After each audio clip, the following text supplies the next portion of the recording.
Il sera isolé, il y a toute une remise en question de soi-même, il y a une culpabilité de dire presque c'est de ma faute, je suis vraiment en faute d'avoir vraiment comme si c'était fait exprès au niveau d'une blessure. Et c'est pas qu'il se le demande, c'est qu'il veut travailler, il veut donner le plus de lui-même, donc il se demande des choses vraiment extrêmes. Donc il y a une perte de confiance en soi une fois qu'il y a des blessures, ainsi que vraiment une perte d'identité. Pourquoi? Parce que la récompense pour un danseur, c'est développer son art. Il existe quand il danse.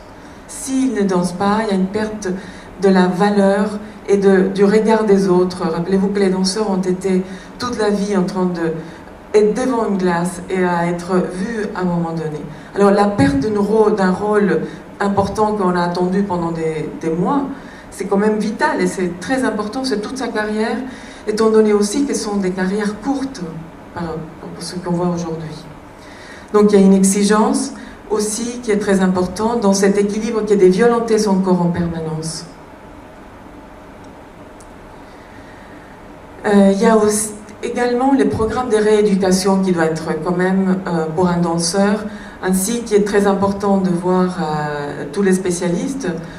On voit que les danseurs qui sont très exigeants envers eux-mêmes vont prendre plus de temps, le double de temps pour aller consulter un spécialiste, et la plupart vont essayer de faire face eux-mêmes.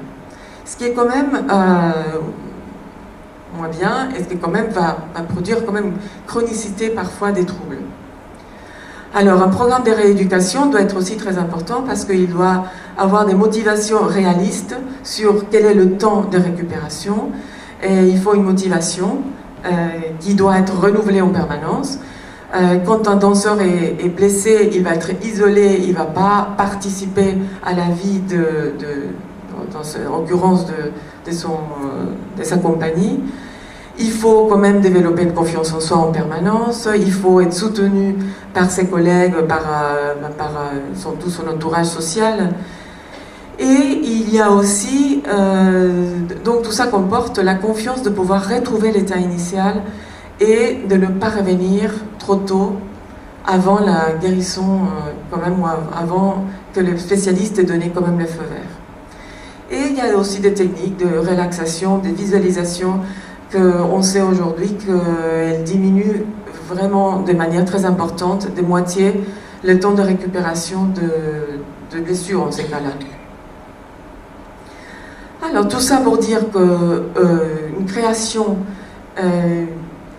bien sûr que les danseurs sont confrontés à ces risques lorsqu'il y a une création et lorsqu'il faut se dépasser en permanence. Mais c'est ça la vie d'un danseur. Et il y a un danseur, c'est quelqu'un qui est motivé, qui est uniquement bougé par la passion de son métier, avec aussi une capacité à se dépasser, aller toujours au-delà de ses limites, centré de façon très importante sur son corps.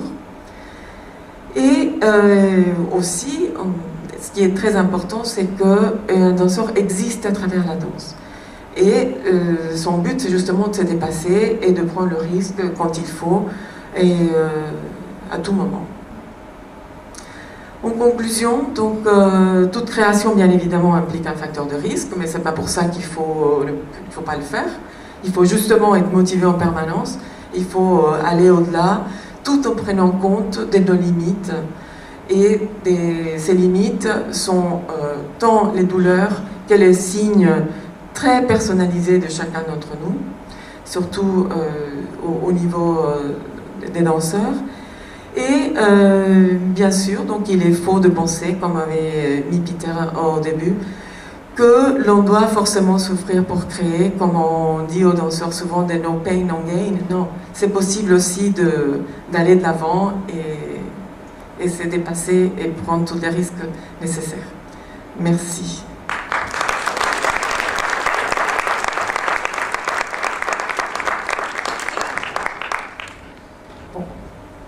On retourne au risk management.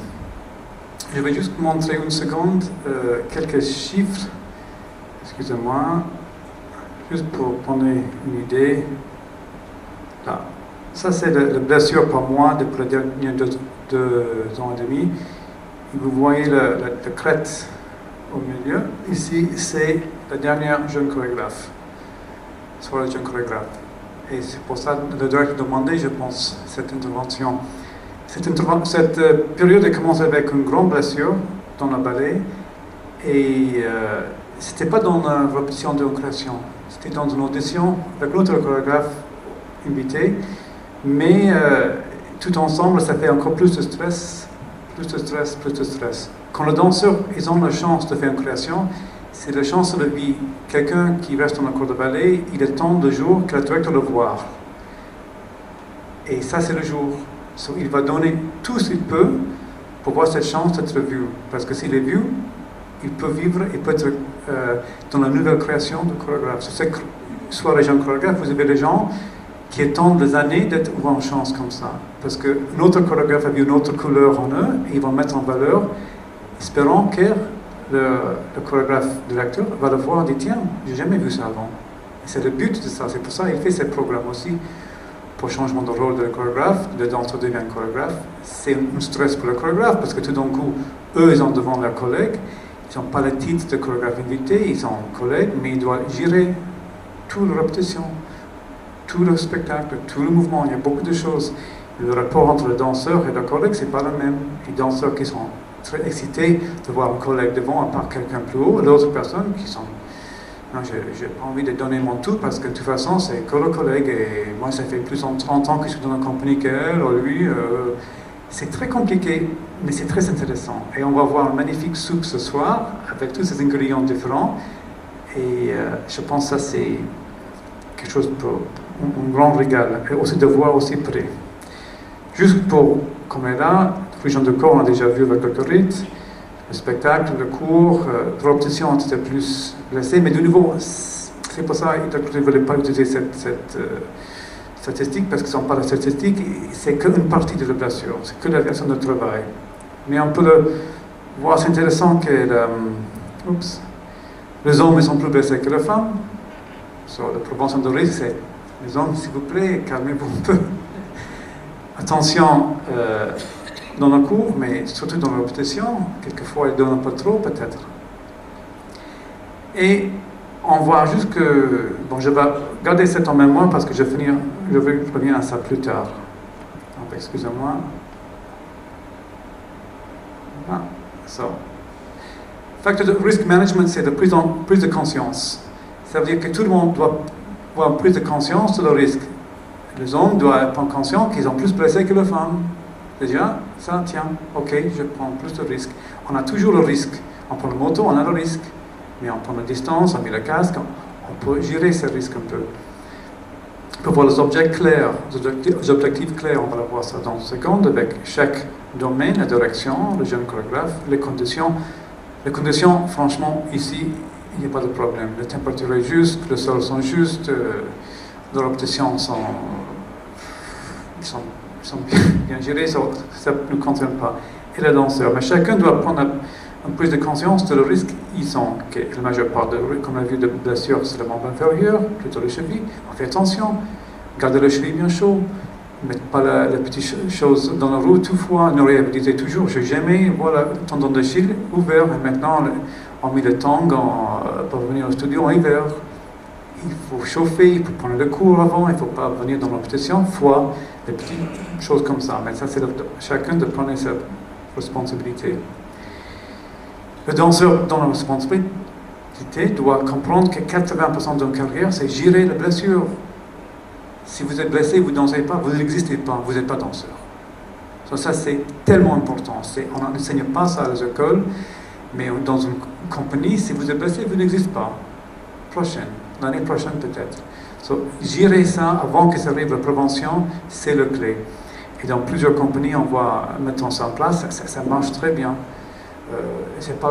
On prend beaucoup de sport maintenant, et si maintenant ils ont donné une forme de prévention, les blessures sont diminuées par 70%. En San Francisco Ballet, ils ont ajouté, ils appliquaient cette méthode. Australian Ballet, différentes compagnies. En Australian Ballet, maintenant, il y a une équipe très forte. Et avant chaque période, ils vont avoir pratiquement avec